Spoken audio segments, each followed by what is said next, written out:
नमस्कार। कैसे हैं आप सब? उम्मीद करता हूँ कि थोड़ा सा अब आप लोग टेंशन फ्री हुए होंगे, क्योंकि फाइनली जो जिसका इंतजार था वो फाइनली तो हो गया। हाँ, थोड़ी सी दिक्कतें आई बीच में, लेकिन यदि ओवरऑल देखा जाए तो पिछले के मुकाबले इस बार जो फिर से रीनीट एग्जाम हुआ वो ठीक ठाक गया। कोई पेपर लीक नहीं हुआ, कुछ भी नहीं हुआ। थोड़ी सी अड़चने आई थी बीच में, लेकिन उसे नजरअंदाज किया जा सकता है। परंतु हमारा सवाल यह है कि ये जो रीनीट एग्जाम हो गया, तो क्या इससे हमें आपको फिर से क्या टेंशन फ्री हो जाना चाहिए, या अभी भी किसी बात को लेकर हमें टेंशन लेना चाहिए? दरअसल मैं ये सब इसलिए कर रहा हूँ क्योंकि अब आप लोग नीट का एग्जाम देने के बाद आराम से अपने घर में बैठ गए होंगे और अपना रिजल्ट का इंतजार कर रहे होंगे। लेकिन मैं आपको बता दूं कि इसी बीच एक ऐसी खबर आई है जिससे आपको फिर से जो आपको फिर से एक बार सोचने पर मजबूर कर देगी कि क्या सच में हम एक ऐसे देश में रह रहे हैं जहाँ सच में एक डेमोक्रेसी है। मैं ऐसा इसलिए कर रहा हूँ क्योंकि आपने देखा होगा कि ये एग्जाम हुआ उसके बाद हमारे शिक्षा मंत्री यानी कि एजुकेशन मिनिस्टर यानी कि धर्मेंद्र प्रधान जी का प्रेस कॉन्फ्रेंस होता है। मैं कहिए कि वो पहली बार खुल के प्रेस के सामने आते हैं। मैं आपको पूरा नहीं कहूंगा कि आप पूरा वीडियो उनका देखिए कि क्या उन्होंने प्रेस वालों से बात की, क्या मीडिया वालों से बात की, लेकिन जब वो मीडिया वाले से बात कर रहे थे तो उसी बीच मीडिया वालों ने उनसे ऐसा सवाल पूछा जिसपे उनकी प्रतिक्रिया आप सुनकर हैरान हो जाएंगे। जी हाँ, देखिए, हम सभी जानते हैं कि हाल ही में सुप्रीम कोर्ट के जज ने जब युवाओं को कॉकरोच करके संबोधित किया था, तो उसी के उपलक्ष में, उसी के बिहाफ में हमारे पूरे देश में एक नया पार्टी निकल के उभरा था और उसका नाम क्या था? सीजेपी यानी कि कांग्रेस जनता पार्टी।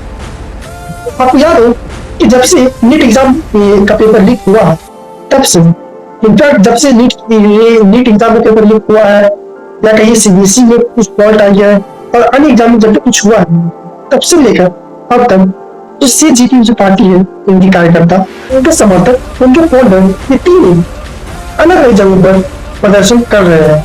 जहाँ सबसे पहला प्रदर्शन उनका रहा दिल्ली के जंतर मंतर पे, और इन सभी प्रदर्शन का उनका जो मेन मोटो है, मेन मकसद है, वैसे एक है कि धर्मेंद्र प्रधान जी का इस्तीफा।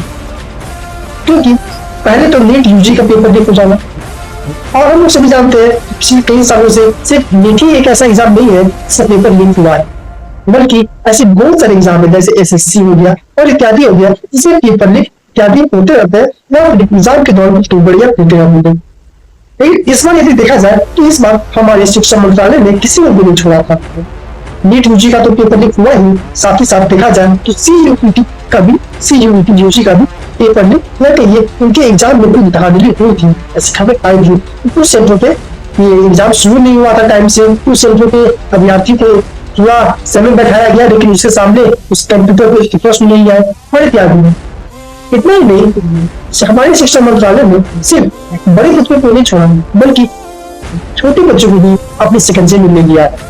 जी हाँ, अभी हाल ही में आपने देखा होगा ट्वेल्थ का कुछ यानी सीबीएसई का कुछ फॉल्ट आया था जिसमें एक बच्चे का आंसर सीट दूसरे बच्चे के आंसर सीट में डाल दिया गया था।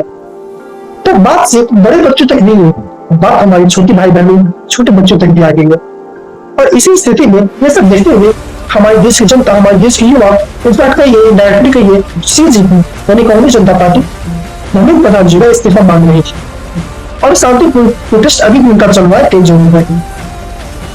लेकिन जब प्रेस वार्ता में, प्रेस कॉन्फ्रेंस में हमारे शिक्षा मंत्री, एजुकेशन मिनिस्टर के साथ बात करते हुए एक मीडिया कर्मी ने यह पूछा कि सर, अभी हाल ही में दिल्ली के जंतर मंतर पे कुछ संगठन जिसका नाम है सीजेपी कांग्रेस जनता पार्टी, वो दिल्ली के जंतर मंतर पे प्रोटेस्ट कर रही है नीट पेपर लीक के मामले में, सीबीएसई की गड़बड़ी के मामले में इत्यादि।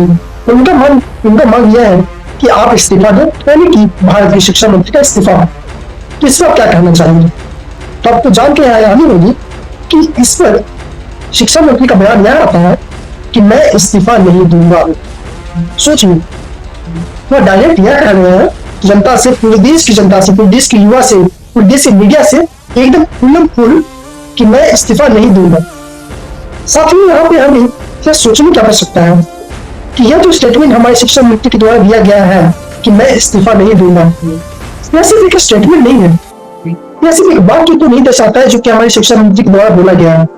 यह उनके अभिमान को दर्शाता है, यह घमंड को दर्शाता है कि चाहे कुछ भी हो जाए, इस भारत देश में ऐसा कोई भी नहीं है जो मेरी मर्जी के बिना मुझे इस कुर्सी से बेदखल कर सकता है।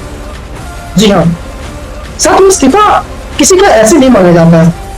अब ऐसा नहीं है कि पहली बार ऐसा हुआ है, पहली बार नीट यूजी का पेपर लीक हुआ, पहली बार सीबीएसई का, ये अलग बात है सीबीएसई का पहला बार कुछ फॉल्ट आया, ये भी एक बड़े पैमाने पे देखा जाए, पेपर लीक के मामले में देखा जाए और परीक्षा में गड़बड़ियों के मामले में देखा जाए, तो ऐसा पहली बार नहीं हुआ है कि ऐसा पहली बार हुआ और पूरे भारत देश की युवा कुछ पार्टियां इनसे इस्तीफा मांगी लेकिन यदि आप देखिए तो पिछले साल भी नीट यूजी का पेपर लीक हुआ था और उस समय क्या हुआ था, उस समय जब नीट पेपर जब लीक हुआ तो उस समय क्या हुआ, फिर से सरकार ने री एग्जाम करवाया था और सिर्फ युवाओं को यह दिखाने के लिए कि हम आपके प्रति एकदम कॉन्सेंट्रेट है, आपका अच्छा चाहते हैं, इसलिए उन्होंने छोटी मोटी गिरफ्तारियां करवा दी थी। आपको ध्यान दो कि पिछले साल जब नीट पेपर लीक हुआ था कि यह पूरी जांच को सीबीआई को सौंपी गई थी और सीबीआई ने अलग अलग जगहों से, जैसे पटना से, बिहार के पटना से कुछ इलाकों से 5-6 लोगों को गिरफ्तार किया था और ऐसे करके ये मामला धीरे शांत हो गया। यदि आपको नहीं लगता कि ये मामला शांत हो तो आप मुझे बताइए कि जो पिछले साल गिरफ्तारी हुई थी नीट यूजी पेपर लीक के मामले में, उनका क्या हुआ, उन्हें क्या सजा मिली? ये ना आपको पता है ना मुझे पता है। यानी कि सरकार सिर्फ उस चीजों को करके हमारा ध्यान मेन मुद्दा से भटकाना चाहती है। साथियों, यदि री एग्जाम करवा लेने से ही या फिर जांच करवा लेने से ही यदि ये पेपर लीक का मामला, पेपरों में गड़बड़ी होने का मामला सुधर जाता तो मुझे ये उम्मीद है कि पिछली बार जो हुआ था इस साल नहीं होता, लेकिन ऐसा नहीं है। हमारे शिक्षा मंत्री क्या कहते हैं, वो कहते हैं कि मैं इस्तीफा नहीं दूंगा। लोगों का क्या मानना है, वो सब कुछ संगठन है जैसे सीजेबी, वो समाज में, देश में युवाओं के अंदर डर पैदा करने का काम कर रहे हैं। तो मेरा सवाल आपसे यह है शिक्षा मंत्री जी धर्मेंद्र प्रधान जी, तो मतलब आज देश में क्या ऐसी स्थिति हो गई है कि जो सरकार की नाकामी को दर्शाए जनता के सामने, सरकार की नाकामी को जनता के सामने ना आए, उनके बोले सरकार के खिलाफ, तो इससे मतलब यह हो गया कि वो व्यक्ति, वो संगठन, वो पार्टी के युवाओं के अंदर, क्या देशवासियों के अंदर डर पैदा कर रही है? मुझे तो ऐसा नहीं लगता। साथ ही साथ हमारे शिक्षा मंत्री जी ने यह भी कहा था कि हमारी एजेंसियां, हमारी सरकार इस पर काम कर रही है, इस पर जांच हो रही है कि ये नीट पेपर लीक में कौन लोग थे, कौन से संगठन शामिल थे और इत्यादि। तो मैं ये उनसे सवाल पूछना चाहूंगा, सिर्फ जांच कर लेने से और पूरे नेटवर्क में से छोटे छोटे लोगों को पकड़ लेने से क्या ये बंद हो जाएगा? क्योंकि यदि बंद होना ही रहता तो ये पिछले साल ही बंद हो जाता। पिछले साल जब नीट पेपर लीक हुआ था तो आपने कुछ गिरफ्तारियां तो करवाई हुई थी, लेकिन वो नहीं हुआ, फिर से हो गया और क्या पता अगले साल फिर से हो जाए, कौन जानता है? क्योंकि दो बार तो हो गया, तीसरी बार हो सकता है। इसलिए पूरे देश की ओर से, पूरे देश के नागरिक से या रिक्वेस्ट करना चाहूंगा या आह्वान करना चाहूंगा कि भले ही आपने एक बार फिर से नीट एग्जाम दे दिया, लेकिन इसका मतलब ये नहीं कि अब आपके मन से सारी चिंताएं, सारी जो टेंशन है वो खत्म हो गई।